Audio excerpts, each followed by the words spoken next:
आज की क्लास में आपको कंप्लीट जानकारी देंगे कि मिशन जो आपका 450 नंबर है, आज की क्लास को आप जब शुरू से लेकर के अंत तक देखिएगा, आपको 400 प्लस नंबर आएगा। और आपको यहाँ पे बताएंगे हिंदी का तैयारी कैसे करना है, इंग्लिश का तैयारी कैसे करना है, फिजिक्स में क्या पढ़ना है, केमिस्ट्री में क्या पढ़ना है, बायोलॉजी में क्या पढ़ना है, मैथमेटिक्स में क्या पढ़ना है।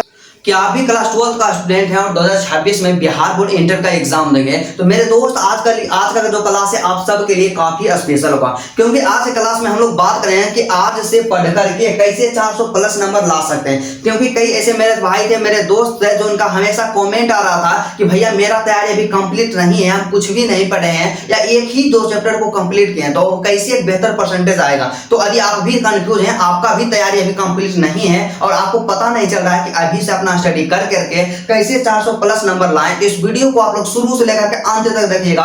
2026 के एग्जाम में 100% गारंटी देते हैं मेरे भाई, आपको 400 प्लस नंबर लाने से कोई नहीं रोकेगा। तो चलिए आज की क्लास बिना टाइम के इन्वेस्ट किए मेरे दोस्त स्टार्ट करते हैं। बस आपसे एक छोटा सा रिक्वेस्ट है, यदि आप मेरे चैनल पे नए हैं ना भाई, तो चैनल को आज ही सब्सक्राइब कर लीजिए। आपके एग्जाम में बेहतर परसेंटेज जरूर दिला देंगे, इतना अपने आप पे भरोसा है, आपको हमेशा बेहतर करवाएंगे। तो चलिए पहले क्या होता है कि हम क्या करते हैं, हम लोग अभी हो जाते हैं। हमें क्या करना चाहिए, अपने आप पे विश्वास करना चाहिए और होता है ना समय को सही से यूटिलाइज करते हैं। क्योंकि क्या होता है कि जो समय बीत गया उसको आप दोबारा ला नहीं सकते हैं, लेकिन जो समय आपके पास है उसको सही से यूज कर सकते हैं। तो चलिए सबसे पहले हम अपना समय के बारे में बात करते हैं कि हमारे पास कितना समय बचा हुआ है। तो देखिए समय के बारे में बात करें ना मेरे भाई, तो हम सबके पास जो समय बचा हुआ है बहुत ही कम समय बचा हुआ है। क्या बहुत ही कम समय बचा हुआ है? मान करके चलिए कि आपके पास 4 महीने का समय बचा हुआ है, मात्र 4 महीने का समय बचा हुआ है। और यही 4 महीना में आपका दीपावली आएगा, दुर्गा पूजा आएगा, छठ आएगा, बहुत सारा फेस्टिवल होगा और बहुत ही कम समय आपके पास बचा हुआ है। तो चलिए हम बात करते हैं आपको यहाँ पे डिटेल में। देखिए आपके पास नवंबर बचा हुआ है,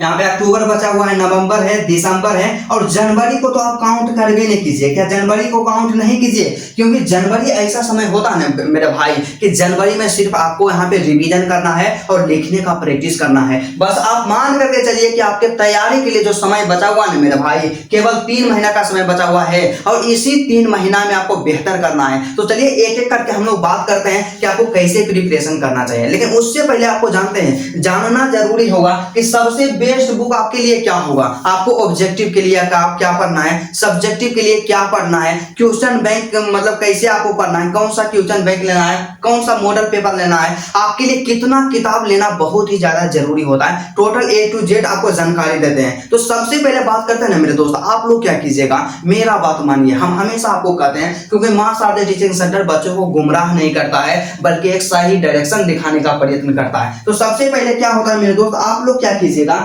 कि आपका जो होता है ना एनसीईआरटी होता है, क्या एनसीईआरटी जो किताब है एनसीईआरटी को ले लीजिएगा। आपका जितना भी सब्जेक्ट है, चाहे हिंदी हो, इंग्लिश हो, फिजिक्स हो, केमिस्ट्री हो, टोटल सब्जेक्ट का आप लोग एनसीईआरटी किताब ले लीजिएगा। एनसीईआरटी बहुत ही ज्यादा जरूरी होता है और एनसीईआरटी से फाजिल कभी क्वेश्चन पूछा गया है जी? कभी भी क्वेश्चन पूछा नहीं गया है। और उसके बाद दूसरा किताब के बारे में बात करते हैं, तो आप लोग क्वेश्चन बैंक लीजिएगा। अब आप लोग बोलिएगा कि भैया कौन सा क्वेश्चन बैंक लें, कौन सा क्वेश्चन बैंक हमारे लिए जरूरी होता है और किस क्वेश्चन बैंक में सबसे कम ज्यादा गलती होता है, सबसे कम गलती किसमें होता है और एग्जाम में किससे ज्यादा टकराएगा। तो आपको बताएं ना जी, क्वेश्चन बैंक के लिए हमेशा आपको हम सजेस्ट करें कि आप जब भी क्वेश्चन बैंक लीजिए हमेशा आप लोग ब्रिलियंट का लीजिए। ब्रिलियंट का क्वेश्चन बैंक लीजिए, उसमें क्या होता है चैप्टर वाइज और टॉपिक वाइज क्वेश्चन दिया हुआ रहेगा और इस क्वेश्चन बैंक को ले लीजिएगा, एग्जाम में कभी दिक्कत नहीं होगा।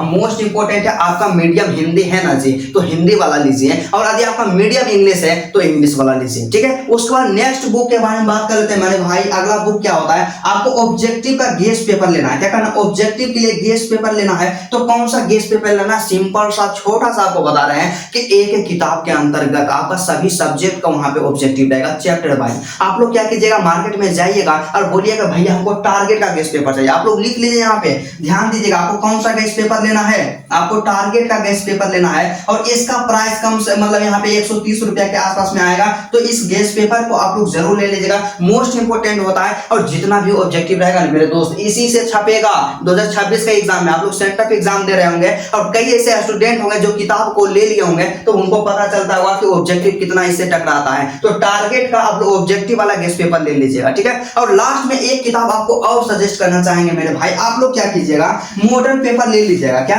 एक मॉडल पेपर ले लीजिएगा। मॉडल पेपर किसका लेना भाई, तो मॉडल पेपर भी टारगेट का ही लेना है बाबू। आप लोग मॉडल पेपर टारगेट का ले लीजिएगा, टारगेट से एग्जाम में क्यों टकराता है। तो मॉडल पेपर जानते हैं आप सब में से कई ऐसे स्टूडेंट होंगे जिनको पता ही नहीं होगा कि मॉडल पेपर क्या होता है। मॉडल पेपर क्या होता है जानते हैं जी, कि आपका एग्जाम जो होता है ना, एग्जाम पैटर्न जो होता है, एग्जाम में जितना क्वेश्चन आता है उसी तरह का 5 गो सेट रहेगा हर एक सब्जेक्ट का।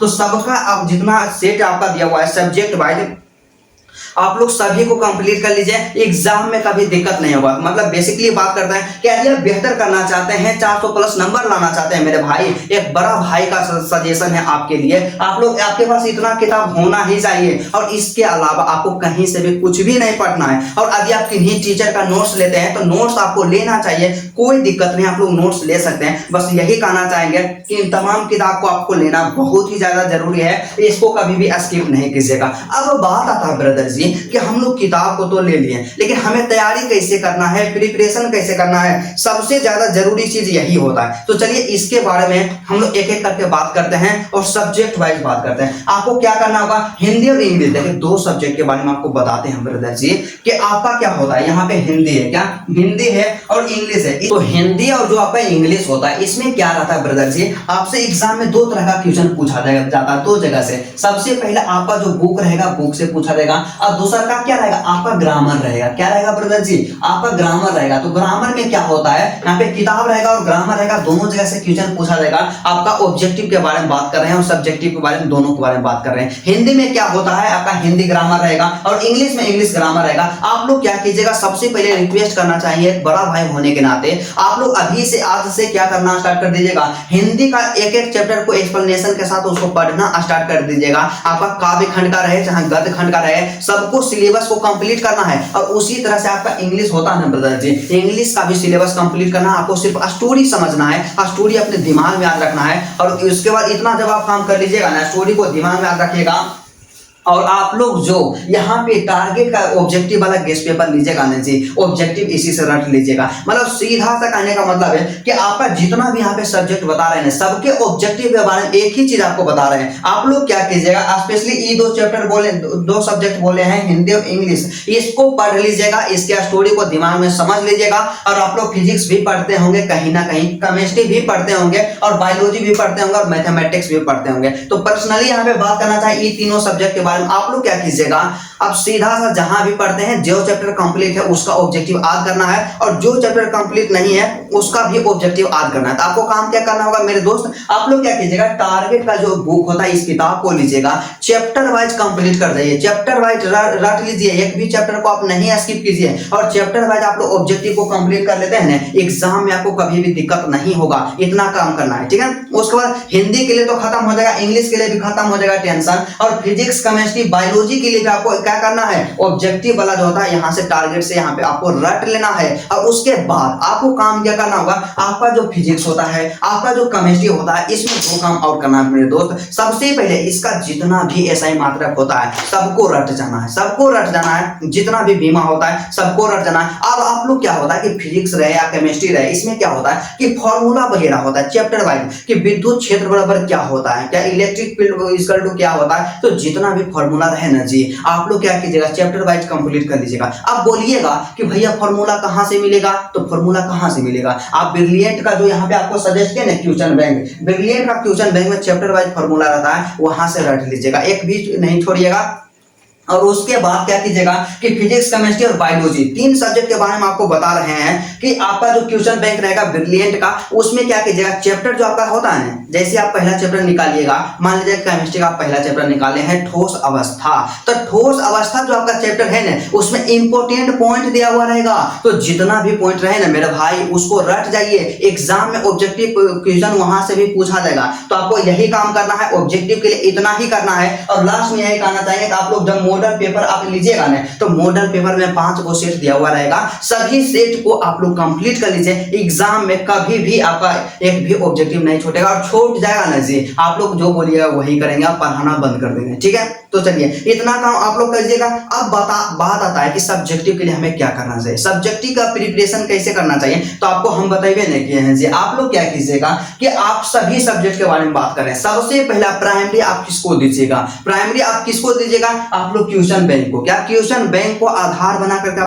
है, और क्वेश्चन बैंक से क्या होता है, कभी भी एग्जाम में ऐसा नहीं हुआ कि क्वेश्चन नहीं टकराता, हर साल टकराता है क्वेश्चन। तो क्वेश्चन बैंक को आपको कंप्लीट करना है, और क्वेश्चन बैंक आपके लिए बहुत ही ज्यादा जरूरी है। तो सबसे पहला प्रत्येक सब्जेक्ट का आप लोग क्वेश्चन बैंक कंप्लीट कर लीजिएगा। दूसरा काम आपको क्या करना है कि जो टारगेट का मॉडल पेपर लीजिएगा, मार्केट में विद इन 1 वीक, एक सप्ताह के अंदर चलाएगा मॉडल पेपर को, 5 सेट को रट जाइएगा। एग्जाम में जानते हैं जी आपका पॉसिबिलिटी जो क्वेश्चन सोल्व करने का बनेगा ना सब्जेक्टिव में, समझ लीजिए कि 95% क्वेश्चन यहाँ से कंप्लीट हो जाएगा। और मैं 100% गारंटी के साथ कह सकता हूँ मेरे भाई कि यदि आप क्वेश्चन बैंक को कंप्लीट कर लेते हैं, सब्जेक्टिव में 2 अंक वाला हो चाहे 5 अंक वाला हो, उसके साथ ही साथ मॉडल पेपर को कंप्लीट कर लेते हैं, एक भी क्वेश्चन आपसे नहीं छूटेगा। आपका सब्जेक्टिव में फिजिक्स में रहेगा 10 क्वेश्चन का आंसर देवे, तो आप लोग 10 क्वेश्चन का आंसर दीजिएगा। 5 नंबर वाला रहता है 3 क्वेश्चन का आंसर देवे, तो 3 आपसे लड़ जाएगा 100%। बस आपको इतना ही काम करना है। और इसके अलावा हम यह भी कहना चाहेंगे कि आप जहां भी पढ़ते होंगे, सर जो भी पढ़ाते होंगे, और आप तो उसका नोट्स बने हुए नहीं किए हैं जी, आप उसका नोट्स बनाए तो अपना नोट्स भी पढ़ते रहना है, लेकिन साइड से आपको एक बड़े भाई की तरह आपको समझाते हैं बबुआ। आप लोग क्या कीजिएगा, आप लोग क्वेश्चन बैंक को कंप्लीट कीजिए, मॉडल पेपर को कंप्लीट कीजिए, इतना काम कीजिए। ठीक, इतना काम कीजिए। और जो आप अलग से पढ़ रहे हैं उसको पढ़ते रहना है, यकीन मानिए आपका एक भी क्वेश्चन नहीं छूटेगा। बस इतना काम आपको करना है। और इसके अलावा क्या करना है कि आप इतना काम कर लीजिएगा, ज्यादा भी याद करने पे ध्यान दीजिएगा। क्योंकि हम में से कई ऐसे स्टूडेंट होते हैं जो गलती क्या करते हैं, सिर्फ क्लास को कर रहे हैं, क्लास को करते जा रहे हैं, कुछ आधी नहीं है। तो आपको एग्जाम में आप लोग वही लिखिएगा जो आपके दिमाग में होगा। तो आप लोग ज्यादा याद करने पे ध्यान दीजिएगा। आपके एग्जाम में बहुत ही कम समय बचा हुआ है, और प्रयास करना है कि दिसंबर तक आपका सारा सिलेबस कंप्लीट हो जाए। क्या सारा सिलेबस कंप्लीट हो जाए, और उसके बाद क्या होता है कि आप लोग ज्यादा रिवीजन कीजिएगा, डेली रिवीजन कीजिएगा, सप्ताह में 2 दिन रिवीजन कीजिएगा। और इतना काम यदि आप कर लेते हैं ना मेरे भाई, यकीन मानिए मैं 100% आपको गारंटी के साथ बोलता हूं, एग्जाम में आपको 400 प्लस नंबर स्कोर करने से कोई नहीं रोकेगा। तो चलिए आज क्लास यहीं तक था, फिर आपसे मिलते हैं नेक्स्ट वीडियो में और नेक्स्ट टॉपिक के साथ। तब तक के लिए जय हिंद।